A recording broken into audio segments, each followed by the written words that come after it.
హైదరాబాద్ ఎర్రగడ్డ హాస్పిటల్లో food poison అయింది. దీంతో కరణ్ అనే మానసిక రోగి మృతి చెందాడు. ఫుడ్ పాయిజన్తో ఆసుపత్రిలో మొత్తం 70 మందికి పైగా హాజరయ్యారు. అస్వస్థతకు గురయ్యారు.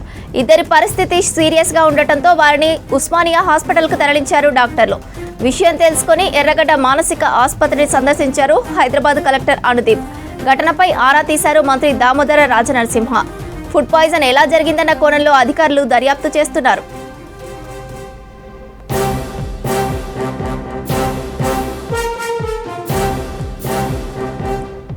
హైదరాబాద్ ఎర్రగడ్డ హాస్పిటల్లో ఫుడ్ పాయిజన్ అయింది. దీంతో కరణ్ అనే మానసిక రోగి మృతి చెందాడు. ఫుడ్ పాయిజన్తో ఆసుపత్రిలో మొత్తం 70 మంది అస్వస్థతకు గురయ్యారు. ఇద్దరి పరిస్థితి సీరియస్గా ఉండటంతో వారిని ఉస్మానియా హాస్పిటల్కు తరలించారు డాక్టర్లు. విషయం తెలుసుకుని ఎర్రగడ్డ మానసిక ఆసుపత్రిని సందర్శించారు హైదరాబాద్ కలెక్టర్ అనుదీప్. ఘటనపై ఆరా తీశారు మంత్రి దామోదర రాజనరసింహ. ఫుడ్ పాయిజన్ ఎలా జరిగిందన్న కోణంలో అధికారులు దర్యాప్తు చేస్తున్నారు.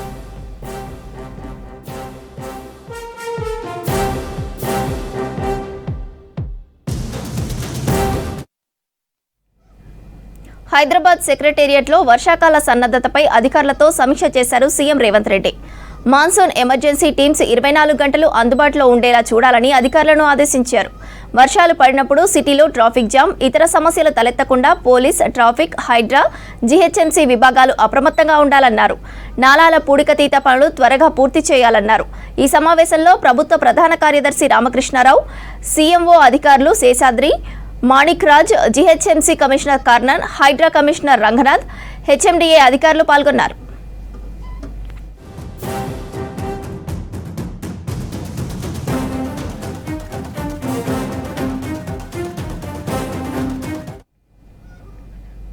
వర్షాకాలం నేపథ్యంలో 3 నెలల రేషన్ ఒకేసారి ఇవ్వాలని కేంద్రం ఆదేశించడంతో రాష్ట్రంలో పంపిణీ చేస్తున్నారు అధికారులు. 3,10,00,000 మందికి రేషన్ పంపిణీ చేస్తున్నారు. 3 నెలలకు ఒక్కొక్కరికి 18 కిలోల సన్నబియ్యం అందిస్తున్నారు. 3 నెలల రేషన్ తీసుకోవడానికి అధిక సమయం పడుతోందని అంటున్నారు లబ్ధిదారులు. ఒక్కో కార్డుకు 3 నుంచి 6 సార్లు బయోమెట్రిక్ ఇవ్వాల్సి వస్తోందని చెప్పారు. హైదరాబాద్లో రేషన్ బియ్యం పంపిణీపై మరింత సమాచారం శ్రీశైలం అందిస్తారు. రాష్ట్రంలో రేషన్ పంపిణీ కొనసాగుతుంది. 3 నెలల రేషన్ ఒకటేసారి పంపిణీ చేయాల్సి రావడంతో రేషన్ షాపులన్నీ కూడా బియ్యం సంచులతో నిండిపోయిన పరిస్థితి మనకు కనిపిస్తుంది. రాష్ట్ర వ్యాప్తంగా కూడా మొత్తం 91 లక్షలకు పైగా రేషన్ కార్డులు ఉండడంతో దాదాపు 3,10,00,000 మంది ఈ పరిధిలో లబ్ధిదారులు ఉన్నారు. వీళ్ళందరికీ కూడా 5.58 లక్షల టన్నుల బియ్యం ఈ 3 నెలల కాలానికి పంపిణీ చేయనున్నారు. అయితే ఈ రేషన్ పంపిణీలో కొన్ని ఇబ్బందులు కూడా వస్తున్నాయి. 3 నెలల రేషన్ ఒకటేసారి పంపిణీ చేయాల్సి రావడం, అదేవిధంగా ఒక్కొక్క కార్డుకి అంటే రేషన్ సంబంధించి సెంట్రల్ మరియు స్టేట్ కార్డులు ఉండడంతో ఒక్కొక్క కార్డుకు సంబంధించి రెండు సార్లు వేలిముద్రలు వేయాల్సి రావడంతో టైం తీసుకుంటుంది. ఒక్కొక్క రేషన్ కార్డుకు సంబంధించి బియ్యం ఇవ్వాల్సి వస్తే కనీసం మినిమం 10 నిమిషాలు పడుతుందని చెప్పి లబ్ధిదారులు అంటున్నారు. చాలాసేపటి నుంచి లైన్లో ఉండాల్సి రావడం, అదేవిధంగా ఒక్కొక్కసారి ఒక్కొక్క లబ్ధిదారుడు 6 సార్లు వేలిముద్ర వేయాల్సి రావడంతో టైం పడుతుంది.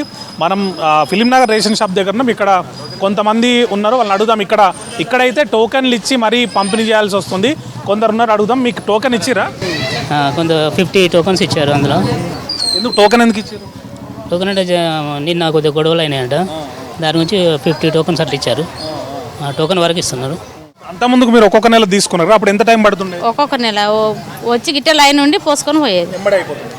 ఇప్పుడు ఎంత టైం పడుతుంది? ఇప్పుడు 1-2 గంటలు పడుతుంది. ఏమమ్మా, ఏమి ఇబ్బంది అవుతుంది? బంద్ కాదు, పిల్లలు వేస్తుర్రన్నా ఫోన్ ఇస్తలేరే లైన్ కట్టి.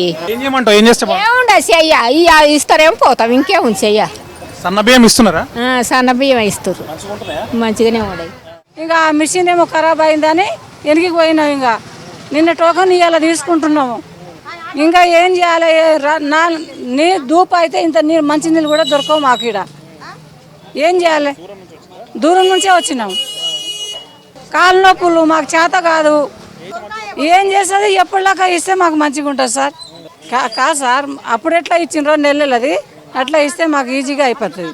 ఇంత పబ్లిక్ ఉడకంగా ఉండరు, పనులకు పోయేటోళ్ళు ఉంటారు. పనులు చేసుకున్నపోతే ముద్ద రాదు.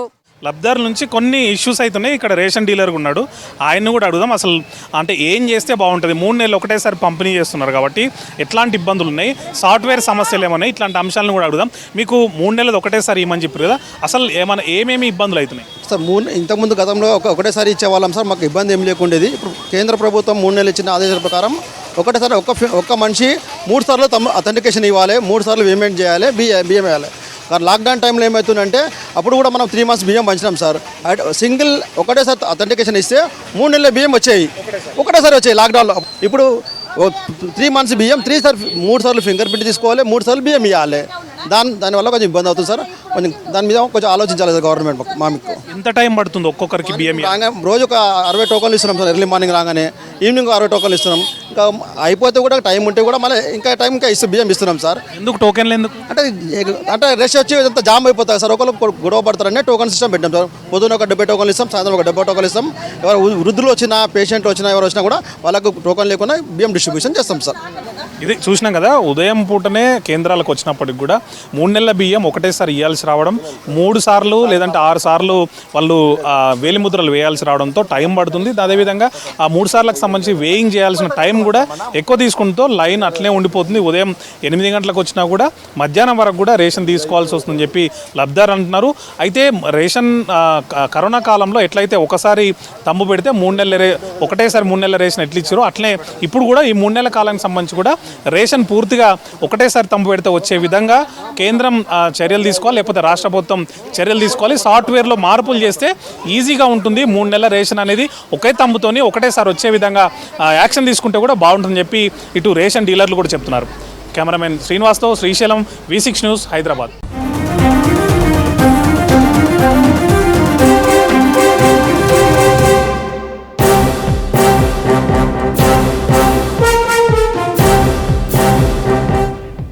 అహ్మదాబాద్ వేదికగా జరుగుతున్న IPL ఫైనల్లో రాయల్ ఛాలెంజర్స్ బెంగళూరు భారీ స్కోర్ చేసింది.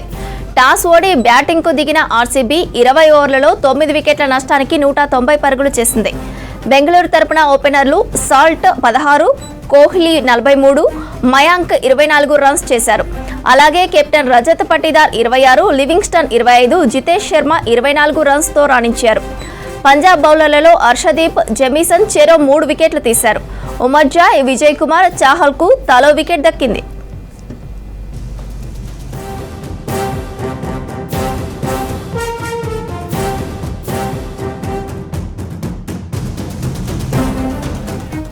మరోవైపు 191 పరుగుల లక్ష్యంతో బరిలోకి దిగిన పంజాబ్ కింగ్స్ టీం ధాటిగా ఆడుతోంది. ప్రస్తుతం ప్రభు సిమ్రన్ సింగ్, జోష్ ఇంగ్లీష్ క్రీజ్లో ఉన్నారు. 6.3 ఓవర్లకు 53 రన్స్ చేసింది పంజాబ్. 2 జట్లు IPL తొలి టైటిల్ కోసం హోరాహోరీగా పోరాడుతున్నాయి.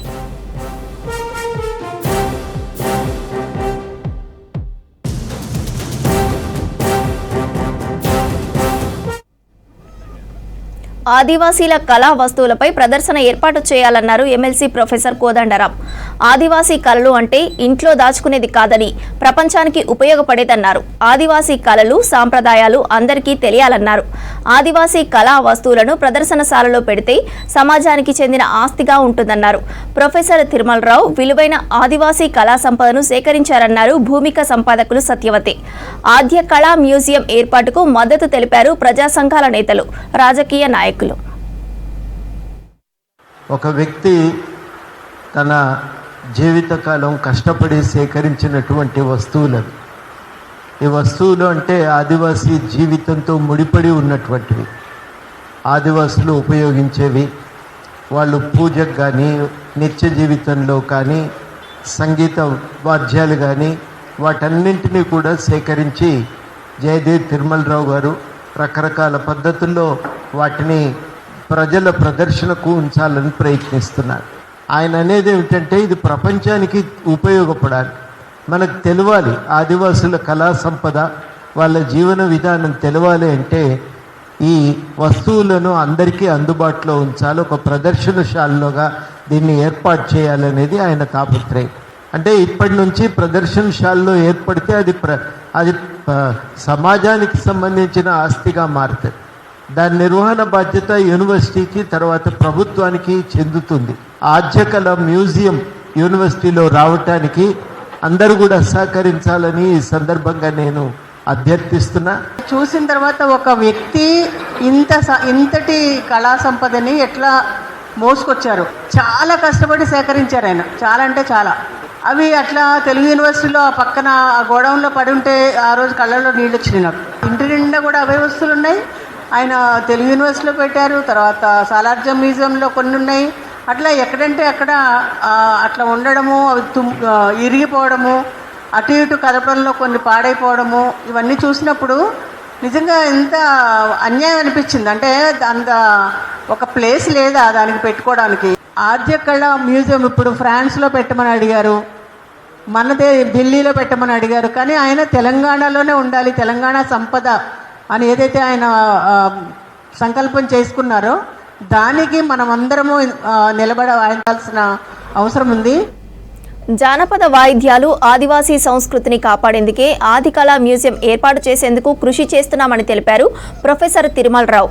ఉస్మానియా యూనివర్సిటీలో రాష్ట్ర ప్రభుత్వ స్థలం నిధులు కేటాయించిందని, కానీ కొందరు అడ్డుకుంటున్నారని తెలిపారు. 50 ఏళ్లుగా 5 రాష్ట్రాల నుంచి 5,000 ఆదివాసీ వస్తువులను సేకరించామన్నారు. ఈ కళా సంపదను భద్రపరిస్తే పరిశోధకులకు, రాబోయే తరాలకు ఉపయోగపడుతుందన్నారు. ఇదే అంశానికి సంబంధించి మరింత సమాచారం హరిత అందిస్తారు. ఆదివాసీ జానపద కళలను మరింతగా విస్తృతం చేయడంతో పాటు వారు వినియోగించిన వస్తువులని రాబోయే తరాలకు తెలియజేసేలాగా ఆదిధ్వని సంస్థ ద్వారా ఒక మ్యూజియం తీసుకురాబోతున్నారు. దీనికి ఇటు ప్రభుత్వం కూడా సపోర్ట్ చేస్తూ ల్యాండ్ అలొకేట్ చేసింది. అయితే దీన్ని ఇప్పుడు ఓయూలో పెట్టొద్దంటూ కొన్ని విద్యార్థి సంఘాలు అడ్డుకుంటున్నాయి. మరి దీనికి సంబంధించి మనతో మాట్లాడడానికి ప్రొఫెసర్ జయధీర్ తిరుమలరావు గారు ఉన్నారు. దీని గురించి మరిన్ని విషయాలు అడిగి తెలుసుకుందాం. సార్ చెప్పండి, మీరు దాదాపు చాలా ఏళ్ళ నుంచి కూడా ఈ జానపద కళలు కావచ్చు, వాయిద్యాల సేకరణలో ఉన్నారు, రీసెర్చ్ చేస్తున్నారు. ఈ మ్యూజియం పెట్టాలని ఎప్పుడు అనుకున్నారు? దీన్ని ఎందుకు అడ్డుకుంటున్నారు ప్రస్తుతం? నేను 1975వ సంవత్సరం నుండి సేకరణ చేస్తున్నాను. అంటే నేను మ్యూజియం పెట్టాలని అనుకోలేదు, నేను పరిశోధకుణ్ణి. ఈ పరిశోధనా దృష్టితో మాత్రమే వాటిని అధ్యయనం చేస్తూ ఆ ఫీల్డ్ వర్క్కు వెళ్ళినప్పుడు అక్కడ పాడైపోయినవి, వాళ్ళ అనుమతించినవి వాటిని నేను తీసుకొచ్చేవాడిని. మీకు ఎక్కడ స్థలం కేటాయించారు? ప్రభుత్వం నుంచి సపోర్ట్ ఎట్లా ఉంది? ప్రభుత్వాన్ని నేను అడిగినప్పుడు బయట అది దొరకట్లేదు, మీరు విశ్వవిద్యాలయంలో పెట్టుకుంటారా అని అడిగారు. 2.5 ఏళ్ల కింద బీఆర్ఎస్ పార్టీ ఆ రోజు ఒక కూలిపోయిన భవనంతి ఇచ్చారు. ఆ తర్వాత 6 నెలల క్రితం మరొకటి ఈ ప్రభుత్వం ఇచ్చింది. అక్కడ ప్రభుత్వం వాటిని బాగు చేస్తున్నది.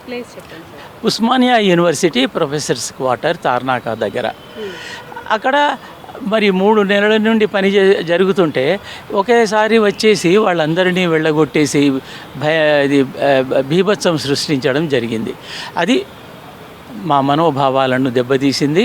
మన దగ్గర ఇంత పాతకాలపు సంస్కృతి కావచ్చు, ఆదివాసీలకు సంబంధించిన వస్తువులను కాపాడడానికే పెడుతున్నారు, కానీ ఎందుకు అడ్డుకుంటున్నారు? దీన్ని ఎలా చూడాలంటారు? ఆ విషయం పట్ల అవగాహన కొంచెం యువతరాలలో తక్కువగా ఉండడం వల్ల దీన్ని ఇప్పుడు ఉస్మానియా యూనివర్సిటీ నేపథ్యంలో మాట్లాడుకుంటున్నాం కాబట్టి మేమందరం ఒక లైక్ మైండెడ్ ప్రొఫెసర్స్ అందులో మెంబర్స్గా ఉన్నప్పుడు అది 6-7 డిపార్ట్మెంట్లకు సంబంధించిన విషయం. అది నాకు గతంలో ఇవ్వబడ్డ చిదురుమోదురు గుర్తింపులు కానీ అవి ఆద్యకళ మూలంగానే. మేము ప్యారిస్కి వెళ్ళినప్పుడు కూడాను సారు ఉస్మానియా నుంచో పాల్మూర్ నుంచో కాకుండా ఈ ఆదిధ్వని ఆద్యకళ నుండి ప్యారిస్ నుంచి ఇనాల్కో నుంచి మాకు ఇన్విటేషన్స్ ఉండినవి. అక్కడ మ్యూజియంస్ సందర్శించడానికి, ఇక్కడ వీటి గురించి చెప్పడానికి అక్కడి నుంచి ఒక ఆహ్వానం కూడా ఉండింది. ఎంఓయూలు చేసుకోవచ్చు, మనం మా దగ్గర పెట్టండి అందరం చెప్తున్నాము. తిరుమలరావు గారు ఎవరైతే ఫౌండర్ ట్రస్టీ ఉన్నారో ఆయన ఇవి తెలంగాణలోనే ఉండాలి, ఎందుకంటే ఇది తెలంగాణ ప్రజా సంపద. తెలంగాణ నుంచి సెంట్రల్ ఇండియా జాగ్రఫికల్గా చూసుకుంటే బేసిక్గా నేను దీని వెనకాల ఉన్న రీసెర్చ్తోనే ఉంటాను. నేను ఆ రీసెర్చ్లో నేను చూసింది ఇది ప్యారిస్లో దీని గురించిన ఇది జరుగుతుంది, పెన్సిల్వేనియాలో జరుగుతుంది దీని గురించిన పని. ఎలా ఉందంటే సామెత అంటాం మనం, ఇంట గెలిచి బయట గెలవాలని, కానీ బయట గెలిచింది ఆదిధ్వని. నేషనల్ ఇంటర్నేషనల్ గుర్తింపుల్లో ఉంది. మీకు చెప్పేది ఏంటంటే ఇందిరాగాంధీ ఆర్ట్స్ ఇది ఉంటుంది IGNCA, దాంతో మా ఆదిధ్వనికి MOU ఉంది. రాష్ట్రపతి భవనంలో మొత్తం రాష్ట్రాలను చూస్తే వాళ్ళు పెట్టిన ముర్ము గారు పెట్టిన మార్బుల్ హాల్లో ఉన్న 250 ఇన్స్ట్రుమెంట్స్ వస్తువులలో 170 మా ఆదిధ్వనికి సంబంధించినవే. ఇప్పుడు ఒక్కసారి ఆ మ్యూజియం అయిపోతే గనక వాటి వెనకాల రాయాల్సింది ఇంకా బోలెడుంది. మీకు చెప్పాల్సిన ముఖ్యమైన విషయం ఇక్కడ ఏంటంటే, అన్ని మ్యూజియంల లాగా కేవలం వస్తువులు పెట్టే మ్యూజియం కాదండి ఇది. It is a living museum వీసే. అండ్ ఇప్పుడు ముఖ్యంగా ఉస్మానియా యూనివర్సిటీలో పెట్టడం ద్వారా దీనికి ఎట్లాంటి ఇంపార్టెన్స్ పెరుగుతుంది, విద్యార్థులకు ఎలా ఉపయోగపడుతుంది అనుకోవచ్చు? విద్యార్థులకు ఇప్పుడు నేను చెప్పిన దాని మొత్తం నేపథ్యంలో దాని మీద అధ్యయనం జరుగుతుంది, దాని మీద రీసెర్చ్ జరుగుతుంది.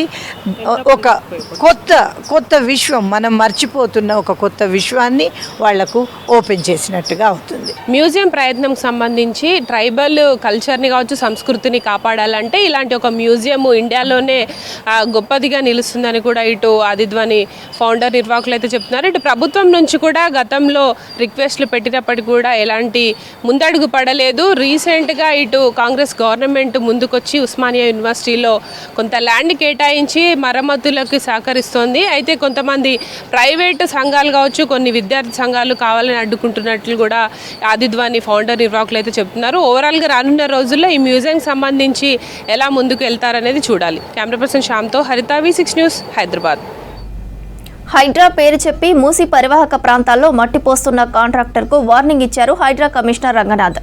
వారం రోజుల్లో మూసి పరివాహకంలో పోసిన మట్టిని తీయాలని ఆదేశించారు. లేదంటే వారిపై కేసులు నమోదు చేస్తామన్నారు రంగనాథ్. తర్వాత అంబర్పేట బతుకమ్మకుంట అభివృద్ధి పనులను పరిశీలించారు. బతుకమ్మకుంట ఇన్లెట్, అవుట్లెట్లను పరిశీలించారు.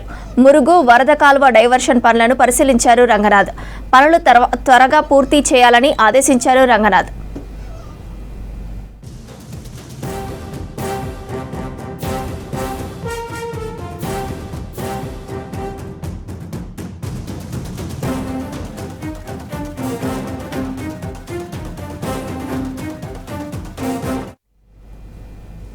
గ్రేటర్ పరిధిలోని నాలాలను జీహెచ్ఎంసీ అధికారులు పట్టించుకోవడం లేదంటున్నారు నగర ప్రజలు. పూడికతో నిండిపోయిన నాలాలను వర్షాకాలం వచ్చేలోపు డీసిల్టింగ్ చేయిస్తామని అధికారులు చెప్పినా ఇప్పటికీ పనులు పూర్తవలేదు. రీసెంట్గా కురిసిన వర్షానికి నాలాలు పొంగిపొర్లాయి. వర్షాకాలంలోపు నాలా, డ్రైన్ బాక్స్ల పూడికతీత పూర్తి కాకపోతే ఇబ్బందులు పడతామంటున్నారు సిటీ జనం.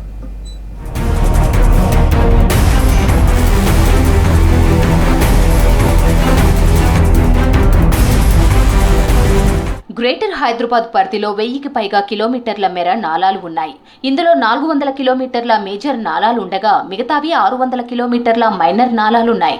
గతంలో ప్రతి సమ్మర్లో నాలాలు, బాక్స్ డ్రైన్ల పూడిక తీతకు టెండర్లు పిలిచి వర్షాకాలంలోపు పనులు పూర్తి చేసేవారు. ఈసారి టెండర్లు పిలిచి పనులు కాంట్రాక్టర్లకు అప్పచెప్పినా ఎక్కడి పనులు అక్కడే ఉన్నాయి. ఈసారి ముందస్తుగానే భారీగా వర్షాలు వస్తాయని వాతావరణ శాఖ అధికారులు హెచ్చరిస్తున్నా జీహెచ్ఎంసీ ఇంజనీరింగ్ అధికారులు, కాంట్రాక్టర్లు పనులు పక్కన పెట్టారంటున్నారు ప్రజలు.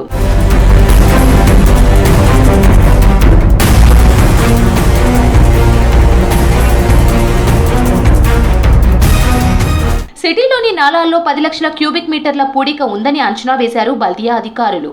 దీని ప్రకారం ఈసారి 54 కోట్ల రూపాయలను కేటాయించి టెండర్లను పిలిచారు.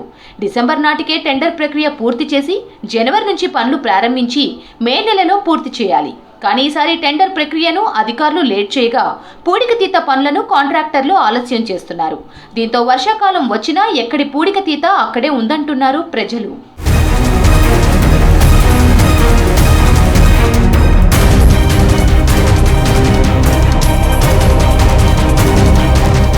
వరదల నివారణ కోసం కిర్లోస్కర్ కమిటీ చేసిన సిఫార్సులను పక్కన పెడుతున్నారు. కాంట్రాక్టర్లు, ఆఫీసర్లు తమ బినామీ సంస్థలకు పనులను అప్పగిస్తూ తూతూ మంత్రంగా పనులు చేపట్టడంతో ఏటా పూడిక పేరుతో కోట్లాది రూపాయలు జేబులు నింపుకుంటున్నట్లు ఆరోపణలు వస్తున్నాయి. నాలా పూడికతీత పనుల్లో విజిలెన్స్ కూడా జోక్యం చేసుకోవాల్సి వచ్చింది. రోడ్లపై తిరగని వాహనాల నెంబర్లు వేసి బిల్లులను డ్రా చేసిన పూడిక స్కామ్లో ఇంజనీర్లపై కేసులు నమోదయ్యాయి. 73% నాలాల పూడికతీత పనులు పూర్తయ్యాయని అధికారులు చెబుతున్నా ఫీల్డ్లో అలా కనిపించడం లేదంటున్నారు నగరవాసులు. రీసెంట్గా జీహెచ్ఎంసీలో జరిగిన రివ్యూ మీటింగ్లో ఎమ్మెల్యేలు, కార్పొరేటర్లు కూడా అధికారులను ఇదే అంశంపై నిలదీయగా సైలెంట్గా ఉన్నారు. త్వరలోనే నాలాల పూడికతీత పనులు పూర్తి చేస్తామని కమిషనర్ ఆర్వి కర్ణన్ ప్రజాప్రతినిధులకు హామీ ఇచ్చారు.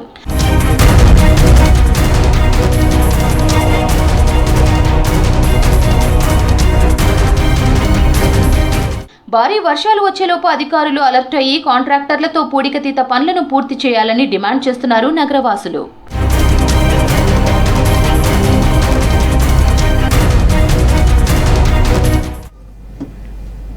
మాన్సూన్ ఎమర్జెన్సీ టీమ్స్ వెహికల్స్ టెండర్ల విషయంలో వెనక్కి తగ్గింది బల్దియా. కేవలం ఇసుజు కంపెనీకి చెందిన వెహికల్స్ ఉన్నవారు మాత్రమే టెండర్లో పాల్గొనాలని నోటిఫికేషన్ జారీ చేయడం వివాదాస్పదమైంది. ఇష్యూ ఉన్నతాధికారుల దృష్టికి వెళ్లడంతో ఆ టెండర్లను రద్దు చేస్తూ నిర్ణయం తీసుకుంది జీహెచ్ఎంసీ.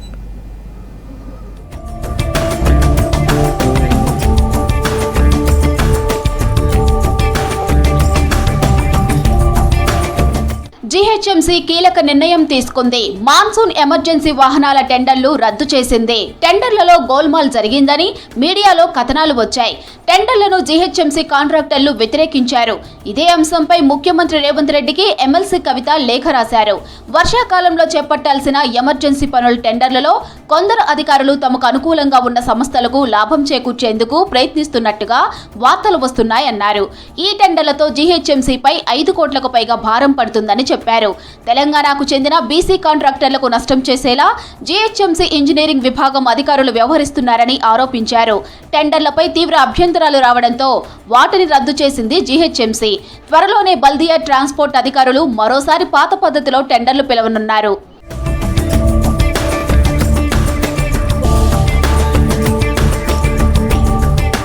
ఇప్పటి వరకు జీహెచ్ఎంసీలోని 150 వార్డులకు వేరువేరుగా టెండర్లు పిలిచేవారు. ఇప్పుడు 9 టెండర్లు పిలవడంతో నష్టం జరుగుతుందన్నారు కాంట్రాక్టర్లు. అధికారులు తెలిపిన స్పెసిఫికేషన్స్ వాహనాల్లో 1 క్యూబిక్ మీటర్ మెటీరియల్ కూడా తరలించడం సాధ్యం కాదన్నారు.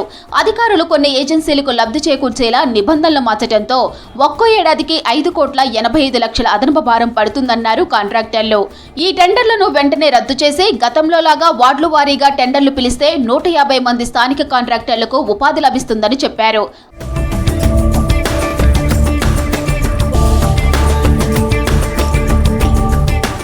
మాన్సూన్ 5 నెలలు ఉంటుంది. గతంలో మాన్సూన్ ఎమర్జెన్సీ టీమ్స్ జూన్ నుంచి అక్టోబర్ వరకు పనుల కోసం కాంట్రాక్ట్ చేసుకునేవారు. కానీ ఈసారి 12 నెలల కోసం ఒక్కో వెహికల్ కు 62,250 రూపాయలతో 150 వెహికల్స్ ను టెండర్ పిలవడంతో 11,25,00,000 ఖర్చు అవుతోంది.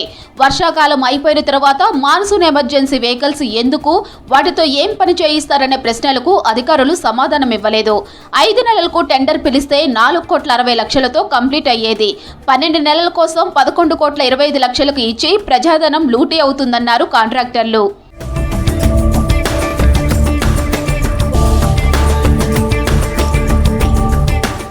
నూట 150 డివిజన్లకు 150 వెహికల్స్ కోసం గతంలో మొత్తం 75 ప్యాకేజీలుగా టెండర్లు పిలిచేవారు అధికారులు. ఈసారి 9 ప్యాకేజీల్లో టెండర్లను పిలుస్తున్నారు. దీంతో 9 మందికి ఈ టెండర్లు దక్కనున్నాయి. టెండర్లపై కోర్టుకెళ్లేందుకు మహీంద్రా అండ్ మహీంద్రా, టాటా కంపెనీలు సిద్ధమయ్యాయి. దీంతో టెండర్లను రద్దు చేసింది జీహెచ్ఎంసీ.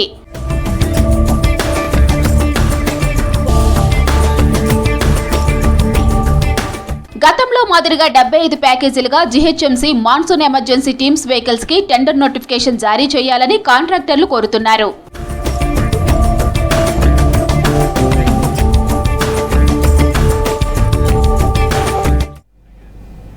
హైదరాబాద్ గచ్చిబౌలిలో తెలంగాణ ఫైర్ డిజాస్టర్ రెస్పాన్స్ ఆఫీస్లో కమాండ్ కంట్రోల్ రూమ్ను ప్రారంభించారు డీజీ నాగిరెడ్డి, నటుడు మురళీమోహన్. ఎస్డీఆర్ఎఫ్ సేవలను మరింత విస్తరించేందుకు కమాండ్ కంట్రోల్ సెంటర్ ఉపయోగపడుతుందన్నారు మురళీమోహన్. 45 లక్షల ఖర్చుతో క్రెడాయ్ ఆధునిక పరికరాలను సమకూర్చిందన్నారు డీజీ నాగిరెడ్డి. కమాండ్ కంట్రోల్ సెంటర్పై మరింత సమాచారం రాంప్రసాద్ అందిస్తారు. తెలంగాణ రాష్ట్ర అవతరణ దినోత్సవాన్ని పురస్కరించుకొని Telangana state disaster and response force సంబంధించినటువంటి ప్రధాన కార్యాలయంలో ఈరోజైతే కమాండ్ కంట్రోల్ను ఏర్పాటు చేయడం జరిగింది. మనం ప్రస్తుతం నూతనంగా ఏర్పాటు చేసినటువంటి కమాండ్ కంట్రోల్ సెంటర్లో ఉన్నాం. ఈ కమాండ్ కంట్రోల్ సెంటర్ ఆధారంగా తెలంగాణ రాష్ట్రంలోని అన్ని జిల్లాలలో ఎక్కడ ఎలాంటి విపత్తు జరిగినా, అది ఫైర్కి సంబంధించి కానీ లేదంటే ఏదైనా ఎమర్జెన్సీకి సంబంధించినటువంటి ఏ డిజాస్టర్నైనా కూడా నేరుగా 101కు కాల్ చేసినట్లయితే దానికి సంబంధించినటువంటి ఫోన్ కాల్ అనేది ఇక్కడ కమాండ్ కంట్రోల్ సెంటర్కు వచ్చి ఇక్కడి నుంచి తిరిగి జిల్లాలలో అదేవిధంగా వివిధ ప్రాంతాలలో ఉన్నటువంటి ఫైర్ స్టేషన్స్ కానీ అక్కడ ఉన్నటువంటి ఫైర్ ఆఫీసర్స్ అదేవిధంగా డిస్ట్రిక్ట్ ఆఫీసర్స్ అందరికి కూడా సమాచారాన్ని చేరవేసే విధంగా అయితే ఈ యొక్క కమాండ్ కంట్రోల్ రూమ్ ఏర్పాటు చేయడం జరిగింది. మనం ప్రస్తుతం చూస్తున్నటువంటి ఈ యొక్క కమాండ్ కంట్రోల్లో చూడవచ్చు, ప్రతి జిల్లాలో కూడా ఎక్కడ ఏ ప్రమాదం జరిగినా కానీ కూడా వచ్చినటువంటి ఫోన్ కాల్స్ను మనం ప్రధానంగా ఇక్కడ గమనిస్తే జిల్లాల నుంచి కానీ ఎక్కడి నుంచి తెలంగాణ రాష్ట్ర భౌగోళిక ప్రాంతంలో ఎక్కడి నుంచి అయినా కూడా 101కు ఫోన్ చేసినట్లయితే దానికి సంబంధించినటువంటి ఫోన్ కాల్ తొలుత ఇక్కడికే వస్తుంటుంది. ఇక్కడికి వచ్చిన అనంతరం ఆ ఫోన్ కాల్ను స్వీకరించిన అనంతరం అయితే అది ఏ జిల్లాకు సంబంధించింది, ప్రమాద తీవ్రత ఏ విధంగా ఉంది,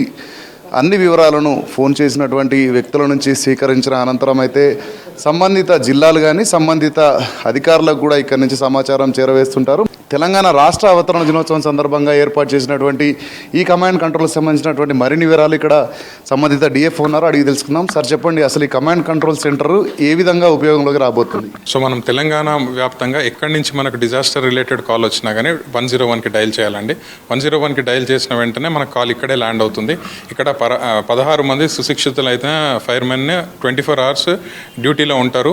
వాళ్ళ మీద కోఆర్డినేట్ చేయడానికి ఒక SFO ర్యాంక్ ఆఫీసర్, వారి మీద ఒక ADFO DFO rank officer 24/7 365 days monitor చేస్తూనే ఉంటారు. మనకి ఇక్కడికి కాల్ రాగానే మనం నియరెస్ట్ ఫైర్ స్టేషన్ ఏంటి అనేది ఫస్ట్ అనలైజ్ చేస్తాం. అనలైజ్ చేసి నియరెస్ట్ ఫైర్ వెహికల్ ఏంటి, అది ఐడిల్ కండిషన్లో ఉందా, ఐడిల్ ఉంది అంటే నియరెస్ట్ వెహికల్కి మనం ఆ కాల్ ఇవ్వడం జరుగుతుంది. సో నియరెస్ట్ వెహికల్ అది సిస్టమే అనలైజ్ చేస్తుంది కాబట్టి మన హ్యూమన్ ఎర్రర్స్ అనేది తగ్గించడం జరుగుతుంది. తద్వారా నియరెస్ట్ వెహికల్ ఏది ఉంటే దాన్ని టర్న్అవుట్ చేసి మన రెస్పాన్స్ టైంని మేము పెంచుకోగలుగుతున్నాం. సార్, ప్రధానంగా SDRF చేసేటువంటి విధులలో ఫైర్కు సంబంధించినటువంటి ఇన్సిడెంట్స్ ఎక్కువ వస్తుంటాయి. ఈ క్రమంలోనే ఫైర్ ఎక్కడైతే జరుగుతుందో దాంట్లో మనం తొలి ఒక 1/2 hour లేదా 1 hourను గోల్డెన్ అవర్ అంటూ ఉంటాం. ఈ క్రమంలో ఇక్కడ నుంచి ఏ విధంగా ఆర్గనైజ్ చేసి అక్కడ వెహికల్స్ అరేంజ్ చేస్తుంటారు? సో మీరు అన్నట్టే మనకు ఆ ఇనీషియల్ ఫ్యూ మినిట్స్ అనేది చాలా క్రూషియల్ అండి. ఆ టైంలోనే మనం దాన్ని కంట్రోల్ చేయగలిగితే ఫైర్ ఎక్కువ స్ప్రెడ్ కాదు, స్మోక్ ఎక్కువ రాదు, మనకు తర్వాత ప్రాణ నష్టం అనేది తగ్గించవచ్చు. సో ఆ ఇనీషియల్ ఫ్యూ మినిట్స్ ఎంత ఇంపార్టెంటో అది ఆ ఫ్యూ మినిట్స్ని మనము ఈ టైం ల్యాగ్ అనేది అంటే కాలర్తో ఫోన్ మాట్లాడి మీరు ఎక్కడి నుంచి చేస్తున్నారు, దాని ప్రమాద తీవ్రత ఎంత, ఇవన్నీ మనం ఫోన్లో మాట్లాడే టైంని మనం తగ్గించడానికి చేస్తున్న ప్రయాసే ఇది. సో ఒక్కసారి మనకు కాల్ చేయగానే ఆటోమేటిక్గా అతని లొకేషన్ని మేము ట్రాక్ చేస్తాం. సార్, ప్రధానంగా మనం చూస్తున్నాం ఇటీవల హైదరాబాద్లో ఎక్కడ ప్రమాదం జరిగినా కూడా ఆ ప్రమాద తీవ్రతను అరికట్టడానికి అంటే అదుపులోకి తీసుకోవడానికి కొన్ని గంటల పాటు సమయం పడుతుంది. తొలుత ఒక వాహనాన్ని పంపించిన అనంతరం తర్వాత మరిన్ని వాహనాలు పంపిస్తున్నారు కదా, ఈ టైం గ్యాప్ని ఏ విధంగా ఈ యొక్క కమాండ్ కంట్రోల్తో సరిదిద్దే అవకాశం ఉంటుంది? సో కమాండ్ కంట్రోల్ సెంటర్కి ఫోన్ చేసినప్పుడు అండి మా సిస్టమేటిక్ మా స్టాండర్డ్ ఆపరేటింగ్ ప్రొసీజర్ ఉంటుంది. ఫస్ట్ బుల్లెట్ అనేది టర్న్అవుట్ అవుతుందండి, దాని తర్వాత వెంటనే మన ఫైర్ టెండర్ అనేది టర్న్అవుట్ అవుతుంది. సో ప్రమాద తీవ్రత మాకు తెలిసే లోపే వెహికల్స్ని పంపించేయడం జరుగుతుంది. వెహికల్ వెళ్ళే దారిలోనే మా ప్రమాద తీవ్రత మాకు తెలిసినప్పుడు వెంటనే ఆటోమేటిక్గా సైమల్టేనియస్గా మనం మల్టిపుల్ వెహికల్స్ టర్న్అవుట్ చేయడం జరుగుతుంది అండి. సార్, ఫైర్ ప్రమాదం జరిగినప్పుడు ఇటు మంటలతో పాటు దట్టమైన పొగ వస్తుంది, అక్కడ కొంత కంట్రోలింగ్ చేసే పరిస్థితులు కూడా ఉండట్లేవు కదా, దానికి ఏ విధంగా alternate vehicles, special equipment vehicles కూడా అందుబాటులోకి వచ్చింది, వాటి ఏ విధంగా ఇక్కడ నుంచి ఆపరేట్ చేసే అవకాశం ఉంటుంది? సో మాకు స్మోక్ ఎక్స్ట్రాక్టర్స్ అని సపరేట్ ఎక్విప్మెంట్ ఉందండి. స్మోక్ని ఎక్కడైనా మనం ఏదన్నా ప్రమాదం జరిగినప్పుడు మంటల్లో కన్నా పొగతోటే మాకు థ్రెట్ ఎక్కువ కాబట్టి ఆ స్మోక్ని మనం ఏదైనా ఎక్స్ట్రాక్ట్ చేయడం కోసం మేము 2 పద్ధతులు వాడతాం. మెకానికల్ పద్ధతులు అంటే స్మోక్ ఎక్స్ట్రాక్టర్ లాంటి అధునాతన ఎక్విప్మెంట్ యూస్ చేసి స్మోక్ని లాగేస్తాం. లేదు అని అంటే మేము అక్కడ ఏదన్నా వెంటిలేషన్ కోసం క్రియేట్ చేయడం కోసం గోడలు బ్లాస్ట్ చేయడం, పగలగొట్టడం కానివ్వండి, విండోలు బ్రేక్ చేయడం కానివ్వండి, సో దట్ న్యాచురల్ ఎయిర్ లోపలికి వెళ్ళి పొగ బయటకు వచ్చేస్తుంది. ఈ 2 విధానాలుగా మేము వెంటిలేషన్ చేసి ఆ పొగను బయటికి తీసేసి మేము లోపలికి వెళ్ళడం జరుగుతుంది. ముఖ్యంగా ప్రమాదం జరిగిన సందర్భంలో అయితే ప్రజలు ప్రమాదం నుంచి ఏదైతే బయటపడేందుకు కావాల్సిన విధంగా అవగాహన కలిగి ఉండాలి. ముఖ్యంగా ప్రమాదం జరిగిన వెంటనే అక్కడ నుంచి ప్రాణాలతో బయటపడడంతో పాటు మిగతా వాళ్ళను కూడా రక్షించేందుకు దానికి సంబంధించినటువంటి ప్రమాద తీవ్రతను వివిధ అక్కడ ఉన్నటువంటి స్థానిక ప్రజలకు చెప్పడంతో పాటు ముఖ్యంగా ఇటు ఫైర్కి సంబంధించినటువంటి 101కు టోల్ ఫ్రీ కనుక ఫోన్ చేసినట్లయితే అక్కడికి సంబంధిత వాహనాలను పంపడం కానీ లేకపోతే అక్కడికి సంబంధించినటువంటి ఎక్విప్మెంట్ పంపేటువంటి అన్ని కార్యక్రమాలు, అన్ని చర్యలు కూడా ఇక్కడ కమాండ్ కంట్రోల్ సెంటర్ నుంచి నిర్వహించనున్నట్లయితే మనకు డిఎఫ్ఓ చెప్తున్నారు. Cameraman Prashanth, Ramprasad, V6 news, Hyderabad.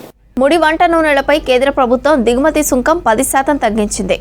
ఈ నిర్ణయం దేశీయంగా ఆయిల్ పామ్ సాగు చేస్తున్న వేలాది మంది రైతులకు గట్టి ఎదురుదెబ్బలా మారింది. ఇప్పటివరకు పెరిగిన ధరలతో ఊపందుకున్న పామ్ సాగు ఇప్పుడు దిగుమతి నూనె ధరతో వెనుకబడుతూనే ఆందోళన వ్యక్తమవుతోంది.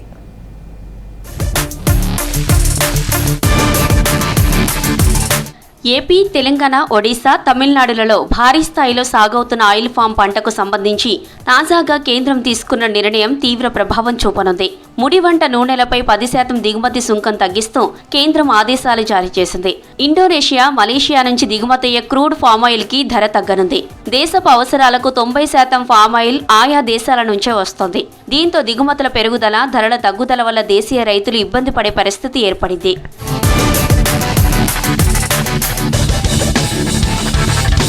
ఇప్పటికే ఫామాయిల్ గిలల ధర టన్నుకు 20,000 నుంచి 18,000కు పడిపోయింది.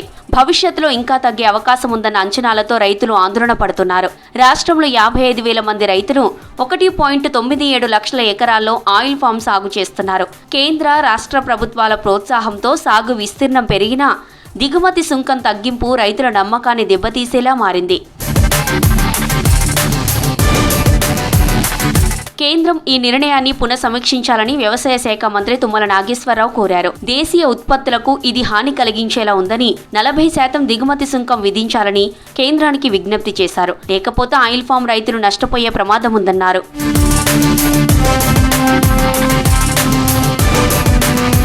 రైతు సంఘాల నేతలు ఆయిల్ ఫామ్పై సుంకం తగ్గించడాన్ని వ్యతిరేకిస్తున్నారు. దేశీయ వంట నూనె పంటలకు గిట్టుబాటు ధర కల్పించాలని డిమాండ్ చేస్తున్నారు. దిగుమతి సుంకం తగ్గింపు రైతులను వెనక్కి నెడుతుందని తెలిపారు. ఈ తగ్గించిన సుంకాలని పెంచాలని మేము డిమాండ్ చేస్తూ ఉన్నాం. ఎందుకంటే ఇప్పుడు ఈ సీజన్లో ఇప్పుడు జూన్ నుంచి సెప్టెంబర్ వరకు మనకు ఫామాయిల్ గెలలనేటి ఈల్డ్లోకి అంటే ఉత్పత్తిలోకి వస్తాయి. ఇవి ఫ్యాక్టరీలకు తరలిస్తారు. కానీ ఇటువంటి నేపథ్యంలో సుంకాలని తగ్గించడం వల్ల ఇక్కడ రైతులు నష్టపోవాల్సిన పరిస్థితి ఏర్పడుతుంది. ఇప్పుడు టన్ను గెల 20,000 రూపాయలు ఉంది. ఇప్పుడు ఈ 10% సుంకాన్ని తగ్గించడం వల్ల ఈ టన్ను ధర దాదాపు 15 నుంచి 16,000కు పడిపోయే అవకాశం ఉంది. దీనివల్ల రైతులు నష్టం ఏర్పడతా ఉంది. విదేశీ దిగుమతులకు తలుపులు తెరిచే విధానాలు మన రైతులకు ఇబ్బందిగా మారాయంటున్నారు రైతు సంఘాల నేతలు. కేంద్రం నిర్ణయాన్ని పునఃసమీక్షించాలంటున్నాయి. ఉచిత చేప పిల్లల పంపిణీని రాష్ట్ర ప్రభుత్వం ప్రారంభించాలని కోరుతున్నారు మత్స్యకారులు. 100% సబ్సిడీతో 2016 నుంచి ఉచిత చేప పిల్లల పంపిణీ చేస్తున్నారు. సకాలంలో ఏ ఒక్క ఏడాది కూడా చెరువులకు చేప పిల్లలు చేరిన దాఖలాలు లేవంటున్నారు మత్స్యకారులు. ఈసారైనా ప్రభుత్వం స్పందించిన ఈ నెలలోనే చేప పిల్లలను పంపిణీ చేయాలని కోరుతున్నారు మత్స్యకారులు. కాంట్రాక్టర్ల వైఖరి, నిధుల కొరత, అధికారుల సమన్వయలేమితో ఉచిత చేప పిల్లల పంపిణీ ఆలస్యమవుతుందంటున్నారు మత్స్యకారులు. జూన్ నెల మొదలైన ఇప్పటి వరకు ప్రారంభించలేదని ఆందోళన వ్యక్తం చేస్తున్నారు.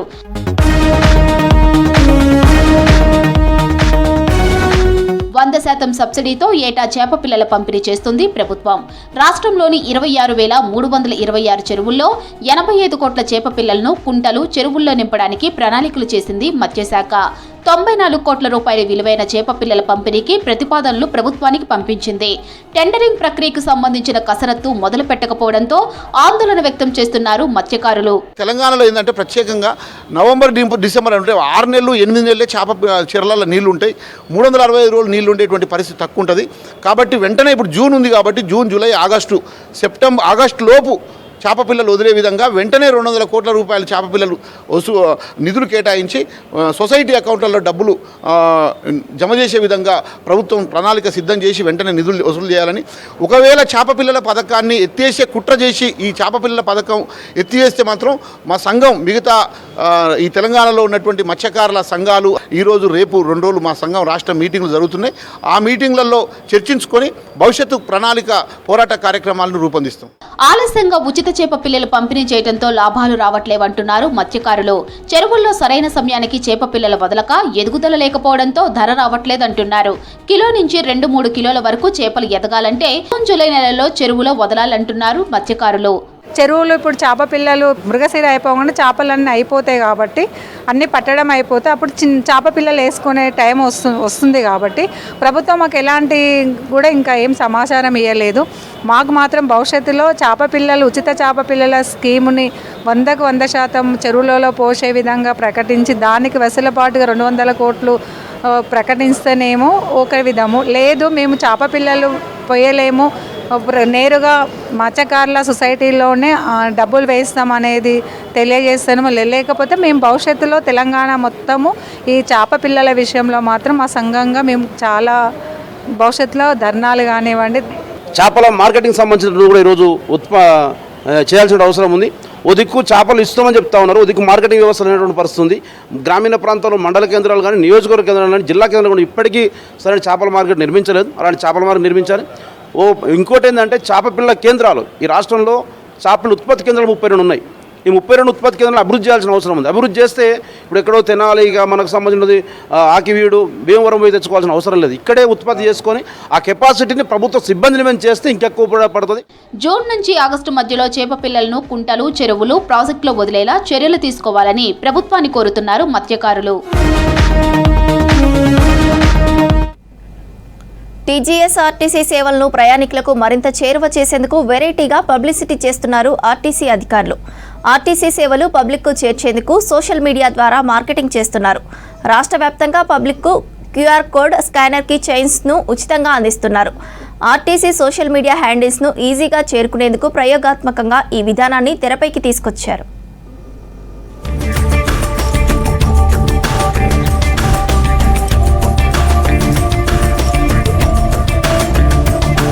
ఆర్టీసీ సేవలను ప్రజలకు మరింత దగ్గర చేసేందుకు డిజిటల్ ప్లాట్ఫామ్స్ను ఉపయోగిస్తున్నారు టీజీఎస్ఆర్టీసీ అధికారులు.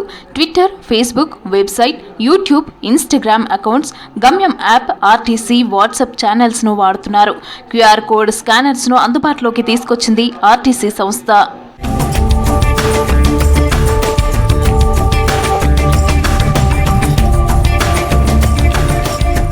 ఆర్టీసీ బస్సు ప్రయాణికులకు ఫింగర్ టిప్స్ మీద టికెట్ కొనుగోలు, బస్సుల వివరాలు తెలుసుకునేలాగా కొత్త విధానాలను అనుసరిస్తున్నారు అధికారులు. ప్రైవేటు బస్సు సర్వీసులకు దీటుగా డిజిటల్ సేవలను అందించేందుకు all in one QR code సేవలను అందుబాటులోకి తీసుకొచ్చారు. డిస్కౌంట్స్, ఆఫర్లు, బస్సుల వివరాలను సోషల్ మీడియా ద్వారా తెలుసుకోవచ్చంటున్నారు అధికారులు. కీ చైన్స్ అనేది మేమందరికీ డిస్ట్రిబ్యూట్ చేస్తున్నాం. ఆ కీ చైన్లో ముఖ్యంగా ఆర్టీసీకి సంబంధించిన సోషల్ మీడియా నెట్వర్క్స్ అన్నిటిని కూడా ఒకటే క్యూఆర్ కోడ్ని తయారు చేసి ప్రింట్ చేసి మేము ప్రయాణికులకు ఇవ్వడం జరుగుతుంది త్రూఅవుట్ ద స్టేట్.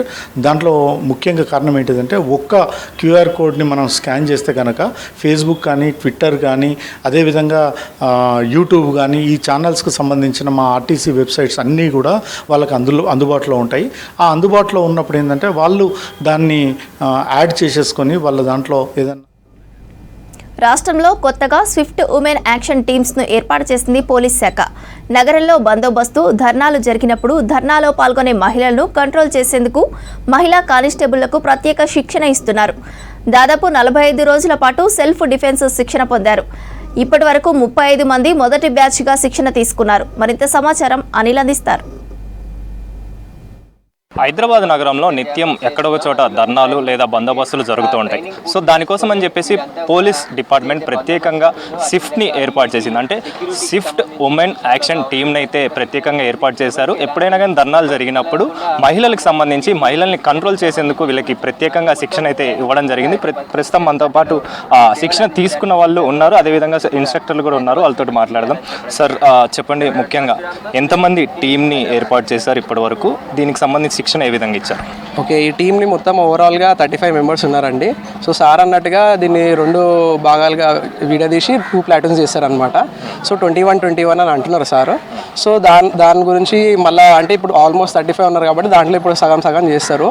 ఇంకా ఇంకొకటి నాది స్పెషల్గా ఏంటంటే నేను క్రోమేగా అండి. క్రోమేగా అనేది ఒక సబ్జెక్ట్ ఏదైనా సెల్ఫ్ డిఫెన్స్ కోర్స్ అనమాట. అది ఆ సెల్ఫ్ డిఫెన్స్ ఒక అమ్మాయిలకి ఏంటంటే ప్రతి జాల ఎలాంటి సెల్ఫ్ డిఫెన్స్ చేసుకొని ఏ విధంగా మనము ఇది ఇప్పుడు సొసైటీలో ఏంటంటే మెయిన్గా ముఖ్యంగా పోలీసులను ఖచ్చితంగా డిఫెన్స్ చేసుకోవాలి. ఇంకా వీళ్ళు మంచి పర్ఫార్మెన్స్ చేస్తున్నారు. అదేవిధంగా వీళ్ళు సెల్ఫ్ డిఫెన్స్ ఏ విధంగా ఏది ఒకవేళ నైఫ్తో కానివ్వండి, లేకపోతే స్టిక్తో కానివ్వండి, లేకపోతే రైఫిల్తో కానివ్వండి, ఏ ఎక్ట్ సైడ్ నుంచి వచ్చినా కానీ వాళ్ళు డిఫెన్స్ చేసుకోవడానికి రెడీ ఉండేటట్టు ఈ కోర్స్ అనేది ఉంటుంది సార్. ఎలాంటి సమయాలలో వీళ్ళని ఉపయోగించడం జరుగుతుంది, దీనికి సంబంధించి ఏం చెప్తారు? అమ్మాయిల దాంట్లో బందోబస్తులో ఉన్నప్పుడు వీళ్ళు లిఫ్టింగ్ అండ్ క్యారింగ్ చేయాలి. అయితే ఇప్పుడు అబ్బాయిలు చేసినప్పుడు కొంచెం సమస్యలు వస్తున్నాయి అనమాట. కొంచెం చాలా మంది ఏంటంటే పడేటప్పుడు కూడా బాగా అనిపిస్తలేదు. సో ఆ టైంలో వీళ్ళకి లిఫ్టింగ్ అండ్ క్యారింగ్ అది కూడా సబ్జెక్ట్ ఒకటి ఉన్నది, అది కూడా వీళ్ళు ప్రిపేర్ అవ్వడం జరిగింది. ఇప్పుడు ఆ డెమో కూడా చూపించేసినారు. ఆ డెమో అని కాదు, రియల్గా అయితే ఇంకా మంచి పర్ఫార్మెన్స్ చేస్తారు. సార్ మీరు చెప్పండి, వీళ్ళకి కరాటేకి సంబంధించి అంటే సెల్ఫ్ డిఫెన్స్కి సంబంధించి కూడా నేర్పించడం జరిగింది. సో మీరు ఎన్ని రోజులు వీళ్ళకి ట్రైనింగ్ ఇచ్చారు, ఎలాంటి శిక్షణ మీరు ఇవ్వడం జరిగింది? ఓకే సార్, నా పేరు శ్రీనివాస్, నేను constable CR head quarters Hyderabad. నేను కరాటే ఒకినావా మార్షల్ ఆర్ట్స్ నుంచి నేను వీళ్ళకి ట్రైనింగ్ ఇవ్వడం జరిగింది. USC unarmed combat. ఇది ఏంటంటే 30 days నుంచి వీళ్ళకు ట్రైనింగ్ ఇవ్వడం జరిగింది. ఇందులో వీళ్ళకి సెల్ఫ్ డిఫెన్స్కు సంబంధించినటువంటిది ఎవరైనా అటాక్ చేసినప్పుడు ఏ విధంగా వాళ్ళని కాపాడుకోవడంతో పాటుగా మనము ఎవరైనా వీఐపీని కానీ ఏ విధంగా ప్రొటెక్ట్ చేసుకోవాలి దానికి సంబంధించినటువంటి ఇవ్వడం జరిగింది. వీళ్ళ లోపల ఈ కాన్ఫిడెన్స్ అనేది పూర్తి స్థాయిలో బిల్డప్ అయింది. వీళ్ళు ఇప్పుడు ప్రజెంట్ ఎటువంటి డ్యూటీలు అయినా కానీ చేసేటువంటి సామర్థ్యాన్ని ఇప్పుడు కలిగి ఉన్నారు. ప్రస్తుతం మనతో పాటు శిక్షణ పొందిన మహిళా కానిస్టేబుల్ కూడా ఉన్నారు, వారితో కూడా మాట్లాడతాం. మేము చెప్పండి, ముఖ్యంగా ఈ సెల్ఫ్ డిఫెన్స్కి సంబంధించి కావచ్చు, మహిళల్ని కంట్రోల్ చేసే విధానానికి సంబంధించి కావచ్చు, మీరు ఎన్ని రోజుల నుంచి శిక్షణ తీసుకున్నారు, దానికి సంబంధించి ఏ విధంగా శిక్షణ అనేది తీసుకోవడం జరిగింది? నా పేరు ప్రియా, నేను ARWPCని. ఈ ట్రైనింగ్ మేము గత 45 days నుండి చేస్తున్నాము, ఆల్మోస్ట్ 1.5 months నుండి. మేము ఈ ట్రైనింగ్లో ఫిజికల్ ట్రైనింగ్, ఎండ్యూరెన్స్, ఇంకా fitness strengthening, rope climbing, pushups, abdomens, team work, ఒక విఐపి ఎవాక్యుయేషన్ ఎలా జరుగుతుంది, క్రమేగా కరాటే, ఇలాంటివన్నీ నేర్చుకున్నాము. ఈ ట్రైనింగ్లో మాకు అన్నిటికన్నా బాగా హెల్ప్ఫుల్ అయ్యే విషయం ఏంటంటే మాలో సెల్ఫ్ కాన్ఫిడెన్స్ చాలా పెరిగింది ఆఫ్టర్ దిస్ ట్రైనింగ్.